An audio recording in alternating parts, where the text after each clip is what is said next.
আমাদের যে প্লেসের টিপে যায় গঙ্গাসাগর, এবং তোমরা একটা 2-3 দিনের জন্য পিকেশিদা কি ওখানে আছে?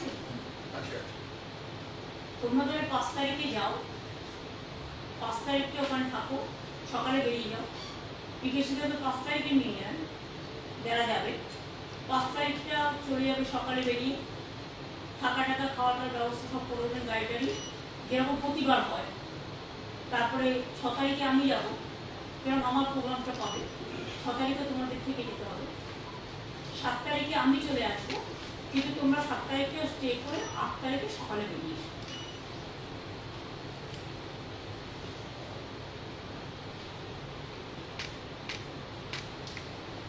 কারণ প্রতি বছরই তোমাদের যাওয়া হয় গঙ্গাসাগর মেলা উপরে। তোমরা মেলাটাও কভার করতে পারো, অ্যারেঞ্জমেন্টও দেখতে পারো, কারণ 9 তারিখ থেকে তো মেলা শুরু হয়ে যাবে। আর যাচ্ছে যখন অত দূরে, তখন 2 রাত 1টা দিন থাকাটা কোনো অপরাধ নয়।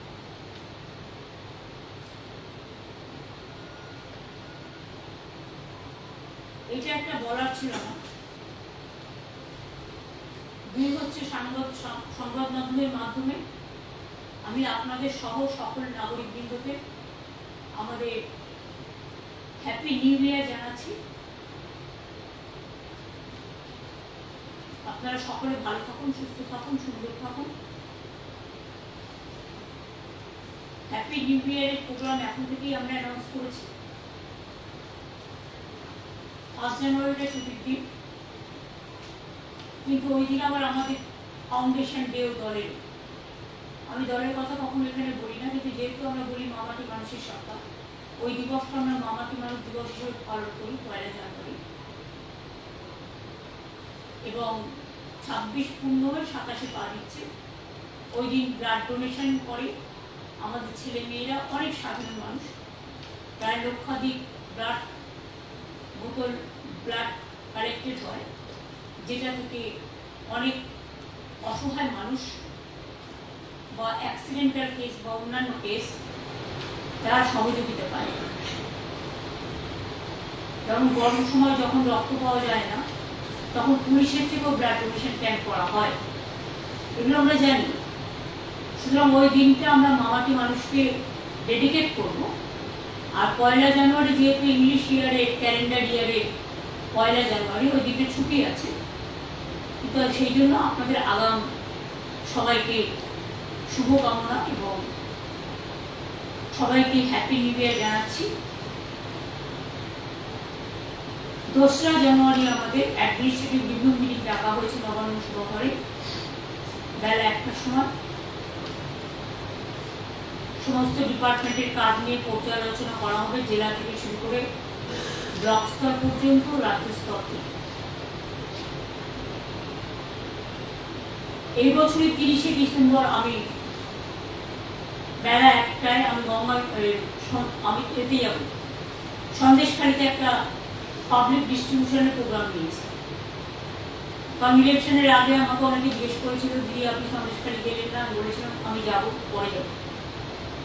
সুতরাং সেই জন্যই আগামী 30 তারিখ বেলা 1টায় আমার অফিসিয়াল প্রোগ্রাম সন্দেশখালীতে থাকবে। এটা হচ্ছে গভর্নমেন্টের পাবলিক ডিস্ট্রিবিউশন প্রোগ্রাম।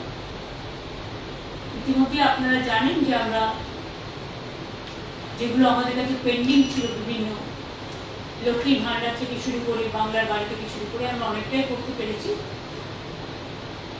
তার মধ্যেও জেলাতেও কিছু থাকে কাজ, সেগুলো প্রায় 20,000 মানুষের কাছে ওই মিটিং থেকে বিভিন্ন পরিষেবা তুলে দেওয়া হবে ক্যাম্প করে। স্টেজ থেকে আমি হয়তো বড়দের 100 জনের হাতে তুলে দিতে পারবো। 6 তারিখে গঙ্গাসাগর যাব। আমি পৌঁছেই আপনাদের প্রোগ্রামটা আগে জানিয়ে দিচ্ছি, যেহেতু আপনারা 5 তারিখে যাবেন। আমি প্রথমে যাব ভারত সেবাশ্রম সঙ্গে, কারণ কপিল মুনি আশ্রমের মহারাজ তিনি একটু বয়োজ্যেষ্ঠ, একটু বিশ্রাম নেন। আমি তার বিশ্রামে ব্যাঘাত ঘটাতে চাই না, ওরা 4টে মন্দির করে। কাজে আমি ভারত সেবাশ্রমটা আগে করে নেব, করে নিয়ে তারপর ওখান থেকে কপিল মুনি আশ্রম দর্শনে যাব। এবং এ ব্যাপারে আমাদের রিভিউ মিটিং হয়ে গেছে, সেটাও আপনারা জানেন। 8 তারিখে আমাদের এই কলকাতায় যে মেলাটা হয় মিলেনিয়াম পার্কের অপোজিটে, ওখানে সন্ধ্যাবেলা আমি যাবো। প্লাস ওই দিন আমাদের একটা ভেসেল তৈরি হয়েছে, প্রচুর লোক যাতায়াত করতে পারে। হাওড়া থেকে বেলুড় মঠ, দক্ষিণেশ্বর, এই জাহাজ যাবার জন্য আমাদের যে জলীয় বিভাগ আছে, ওয়াটার ট্রান্সপোর্ট, ইংল্যান্ড ওয়াটার ট্রান্সপোর্টের মধ্যেই একটা শাখা, সেখানে আমাদের জাহাজ কোম্পানি গভর্নমেন্টের আছে, আপনারা হয়তো জানেন। সেই জাহাজ কোম্পানি অভিনবভাবে এই ভেসেলটা তৈরি করেছে, যেটা জনগণের খুব কাজে লাগবে। ওটাও সেদিন উদ্বোধন। এছাড়াও আমার কাছে রিকোয়েস্ট এসছে, আইটিসিও একটা আর্টিফিশিয়াল ইন্টেলিজেন্সের উপরে গ্লোবাল হাব তৈরি করতে চাই। ওদের বিল্ডিং প্রায় কমপ্লিট হয়ে গেছে, আমি সময় করতে পারলে বলে দেবো, এক্ষুনি বলছি না। আইটিসি তাছাড়াও আরো দুটো প্রজেক্ট রেডি আছে, আমরা সময় মতো করে দেবো।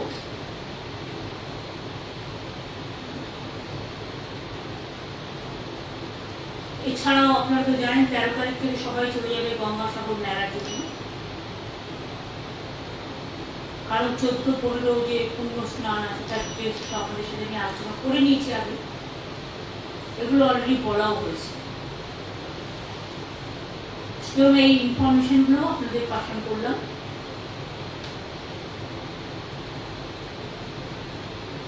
আমাদের বেঙ্গল বিজনেস সাবমিট হচ্ছে 5ই ফেব্রুয়ারি এবং 6ই ফেব্রুয়ারি। এটা একটা বড় programme. In the mean time যদি মা কালীবাড়ি মন্দিরের যে স্কাই ওয়াকটা হচ্ছে যদি কমপ্লিট হয়ে যায়, তাহলে ফেব্রুয়ারি প্রথম উইকেই আমরা চেষ্টা করবো সেটাকেও উদ্বোধন করবো। আর জগন্নাথ ধাম তো আপনাদের আমি ডেট জানিয়ে দিয়েছি, 29 তারিখে পুজো হবে, শুরু হবে, উদ্বোধন হবে 30 তারিখে। আপনারা যারা যাবেন আগের থেকে কিন্তু বুকিং করে ব্যবস্থা করতে হবে। কৃষিজাতেও বলবো দেখে রাখতে, কারণ সেই সময় হয়তো বুকিং নাও করতে পারেন, একটা রাস্তা হবে যতদূর ধারণা। ভালো হোক, যত ভালো হবে তত ভালো।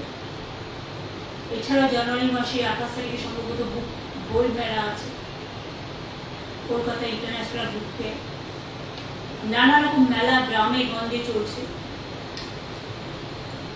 পৌষ মেলা থেকে বিভিন্ন জেলায় বই মেলা, সরস মেলা থেকে শুরু করে সেলফ গ্রুপের নানা রকম মেলা, কৃষি মেলা, পিঠে পুলির মেলা, নানা রকম মেলা। দুর্গাপুজোকে কেন্দ্র করে যেমন একটা বড় মানুষের ইনকাম জেনারেশন হয়, তেমনি মনে রাখবেন এই বড়দিন থেকে শুরু করে জানুয়ারি মাসটা পুরো নানা রকম মেলা হয়। এতে প্রচুর মানুষ কেনাকাটা করে। গ্রামের যারা আর্টিজেন্স, সেলফ হেল্প গ্রুপ, তারা যে সমস্ত হাত জিনিস তৈরি করে, মেশিন দিয়ে করে, সেগুলো তারা ভালো করে তাদের ইনকাম জেনারেশন হয়। এটা একটা সুবিধে। আমাদের সব উৎসবে যখন ঈদ হয় আপনারা জানেন ফলমূল বিক্রি কেনাবাটা বেড়ে যায়, তার কারণ সেই সময়টা রমজান মাস চলে। প্রত্যেকটা উৎসবকে কেন্দ্র করেই আমাদের কিছু না কিছু ব্যবসাও বৃদ্ধি হয়, যেগুলো দেখতে ছোট মনে হবে, কিন্তু মনে রাখবেন একটা দোকানদারের ইনকামও কিন্তু বড়।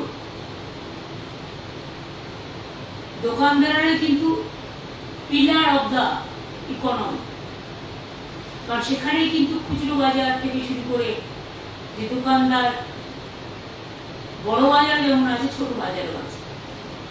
আজও পাড়ায় পাড়ায় মুদির দোকানগুলো আছে, মিষ্টির দোকানগুলো আছে, অন্যান্য দোকান হচ্ছে। সুতরাং এটা কিন্তু বাড়ছে।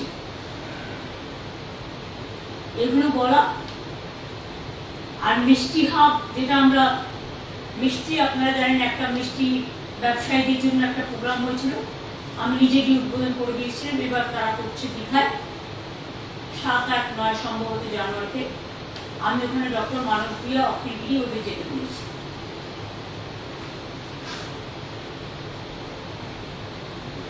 বাংলায় মিষ্টি বলুন, জয়নগরের মোয়া বলুন, নরেনগুড় বলুন, পিঠে পোয়ালো বলুন, শীতকালে এগুলো মানুষের খুব প্রিয়।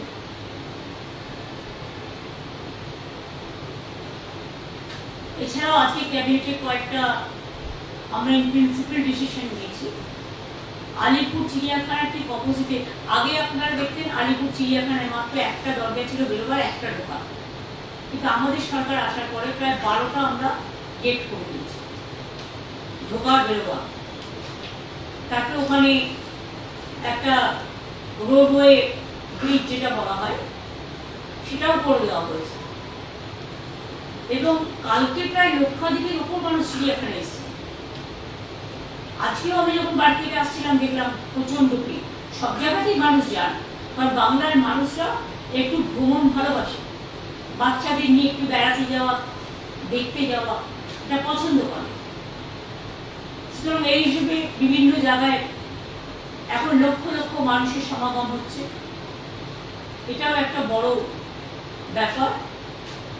মানুষ এই দিনগুলোকে খুব ভালোভাবে কাটানোর চেষ্টা করে।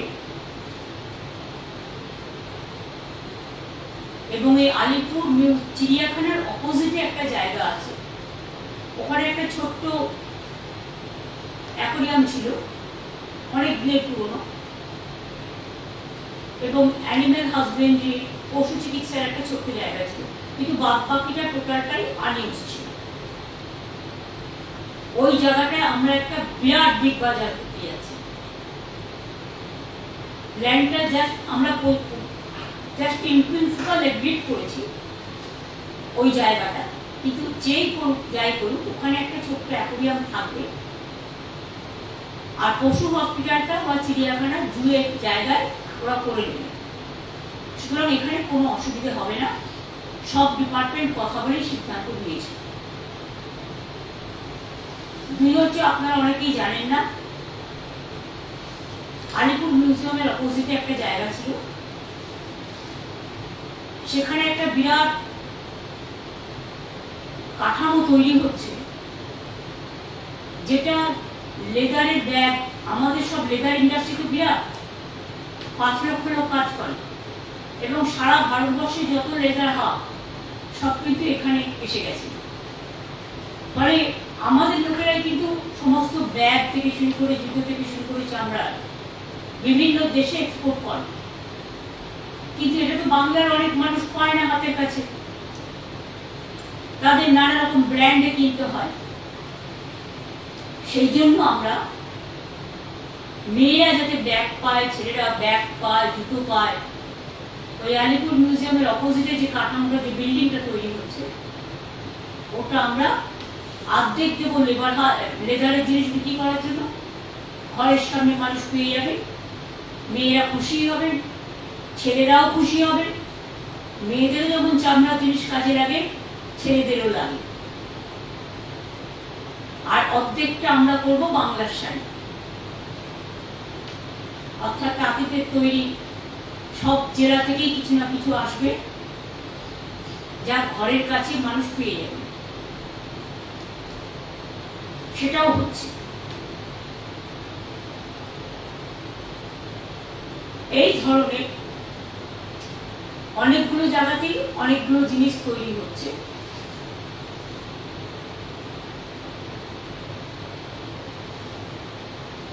এগুলো বাংলার অর্থনীতিকে যেমন বৃদ্ধি করবে, এমপ্লয়মেন্ট জেনারেশন করবে,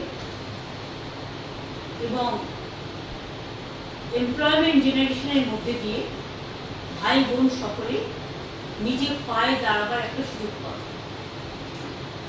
এবং তাছাড়াও আমাদের কলকাতাকে বাদ দিয়ে, ধরুন এখানে শপিং মল বিদ্যালয় সবই আছে, অন্যান্য যে জেলাগুলো আছে সব জেলার হেডকোয়ার্টারে একটা করে বড় বিগ বাজার বা শপিং মল ওই টাইপের আমরা করার চেষ্টা করছি। জমিটা আমাদের, কিন্তু টেন্ডার করা হবে, ফ্র্যাঞ্চাইজি করে করা হবে। জমিটা আমরা ফ্রিতে দেবো, 1 একর জমি আমরা ফ্রিতে দেবো। যিনি করবেন, আমাদের টার্গেটটা হচ্ছে 2টো ফ্লোর সেলফ হেল্প গ্রুপকে দিতে হবে। যে জেলায় লোকাল সেলফ হেল্প গ্রুপ তারা বিভিন্ন জিনিস উৎপাদন করেন, কিন্তু তারা মেলা টেলা ছাড়া সারা বছর বিক্রি করার জায়গা পান না, তাদের কথা ভেবে এটা করা হচ্ছে। অর্থাৎ 2টো ফ্লোর থাকবে সেলফ হেল্প গ্রুপে বা আর্টিজানদের জন্য জিনিসপত্র বিক্রি করার জন্য। বাদ বাকি যে জায়গাটা হবে সেটা 2টো ফ্লোর হতে পারে, 3টে ফ্লোর হতে পারে। নিচে কার পার্কিং থাকবে, ওপরে একটা সিনেমা হলের ব্যবস্থা থাকবে, কারণ অনেকেই জেলায় সিনেমা দেখতে ভালোবাসে কিন্তু তাদের হল নেই। এতে আমাদের টলিউডও অনেকটা উপকৃত হবে, শিল্পীরাও হবে। তাতে একটা কমিউনিটি হলও থাকবে, চা কফি রেস্টুরেন্টের মতোই সেগুলোও থাকবে। প্লাস তারা যে বিজনেস করতে চায় সেটা তারা করতে পারে, যেগুলো বাজার শপিং মলে পাওয়া যায়। তাহলে জেলায় জেলায় হেডকোয়ার্টারে একটা হয়ে গেলে খুব ভালো হবে। কারণ আমি এই শিক্ষাগুলো বাচ্চাদের থেকে নিই, পথ চলতে চলতে। আমার মনে আছে আমি একদিন বাঁকুড়া টাউন দিয়ে আসছিলাম, একটি ছেলে দৌড়তে দৌড়তে আমার কাছে এলো, আমার হাতে একটা কাগজ দিল। আমি কাগজটা পড়ে দেখলাম তাতে লেখা আছে, দিদি আমাদের এখানে একটা শপিং মল হবে না? তখন থেকে এটা আমার মাথায় কাজ করছে। তাই জমি আমাদের অলরেডি সিলেক্টেড হয়ে গেছে। এখন যারা করবেন তাদের জন্য বাদবাকি আইনত প্রসেস মেনেই করা হবে, যাতে জেলাতেও ইনকাম এবং মানুষের বিভিন্ন জায়গায় যাওয়ার একটা সুযোগ থাকে। কারণ প্রত্যেকটা জেলায় মনে রাখবেন তার নিজস্ব ভান্ডারে সমৃদ্ধ, নিজস্বতায় সমৃদ্ধ। এই যে বিষ্ণুপুরে যে গানের মেলা হয়, বিষ্ণুপুরে যে উৎসব হয়, ইন্দ্রনীলকে পাঠিয়েছিলেন টুরিজম ডেভেলপমেন্ট মিশন। একদিকে পৌষ মেলা হচ্ছে, দেখুন তো কত লোক যাচ্ছে, প্রচুর মানুষ কেনাকাটা করে, টুরিস্টরা যায়। দার্জিলিং এ গিয়ে দেখুন জায়গা পাবেন, কালিম্পংও তাই, কার্শিয়াংও তাই, মিরিকও তাই, জঙ্গলেও তাই। জঙ্গল পাহাড় নদী এটা নিয়ে কিন্তু বাংলা, সবটাই আমাদের বাংলায় আছে। কাজে আমি সবাইকে বলবো, শীতকাল, রাস্তায় একটু কুয়াশা থাকে, কুয়াশার সময় নাইট ট্রাভেলটা এড়িয়ে যাওয়া ভালো। অনেক সময় ড্রাইভাররা ঘুমিয়ে পড়ে, অনেক সময় আবার কুয়াশায় রাস্তা দেখা যায় না, ফলে অ্যাক্সিডেন্টের রেটটা বেড়ে যায় এই সময়টা।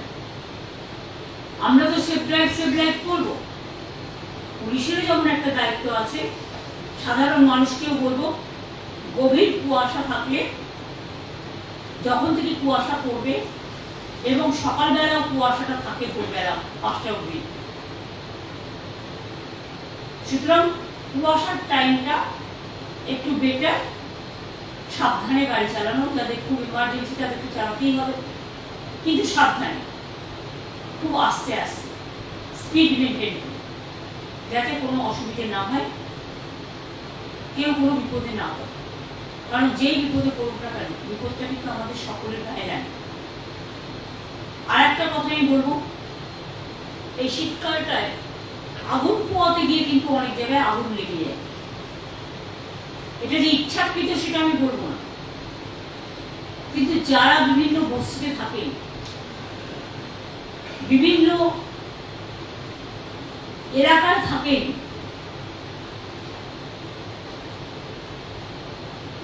বস্তিগুলোর নাম দিয়েছে উত্তরণ, যেগুলো আইনত স্বীকৃতি, স্বীকৃতি। কিন্তু সেদিন যেমন আপনারা দেখলেন মাঝেরহাটে ওখানে দুর্গাপুর ব্রিজের সামনে একটা হলো, মাঝেরহাট না সরি দুর্গাপুর ব্রিজের কাছে, ওটা রেলের জমি। রেলকেও বলবো আপনাদের জমি যেগুলো আছে একটু নজর রাখুন। লোক এসে বসছে, আমি তাদের ওঠাতে বলছি না, কিন্তু এটা তো দেখতে হবে আগুন লেগে গেলে আপনারা জানেন এতে কি ক্ষতি হয়েছে। যাদের ঘর বাড়ি পুড়েছে, প্রবলেম হয়েছে, সেটা নয় গভর্নমেন্ট দেখে দেবে যতটা পারে, টাকা তো লাগবে, সেটার জন্য আমি বলছি না। এরপরে দুর্গাপুর ব্রিজটার খুব ক্ষতি হয়ে গেছে, কারণ যারা ব্রিজের তলায় থাকছেন, ব্রিজের তলায় যদি আগুনটা লাগে, সেই আগুনটা এতটাই আগুনের তাপ ছিল যে দুর্গাপুর ব্রিজের অনেকটা স্বাস্থ্য ক্ষতিগ্রস্ত হয়েছে। ফলে ওই জায়গাটায় যারা যাতায়াত করতেন স্মুথলি, এখন রেস্ট্রিকশন করতে হচ্ছে আমাদের। তার কারণ ওটা সারাতে হবে, এবং সারাতে গেলে অনেক টাকারও প্রয়োজন।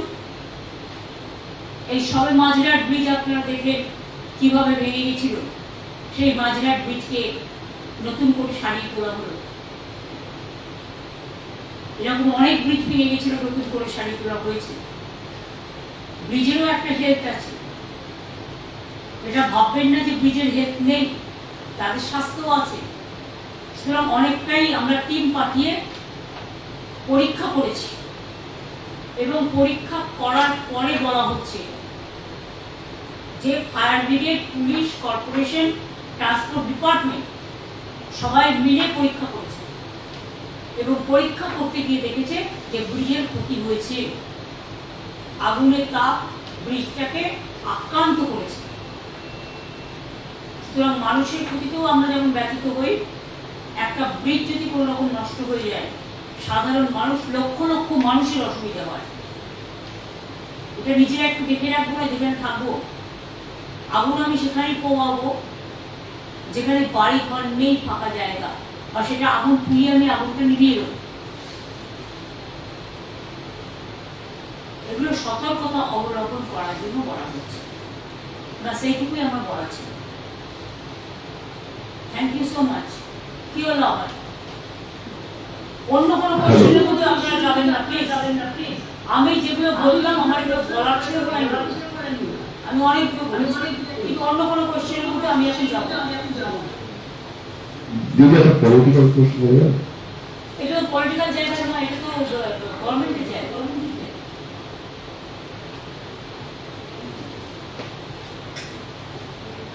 Question it's like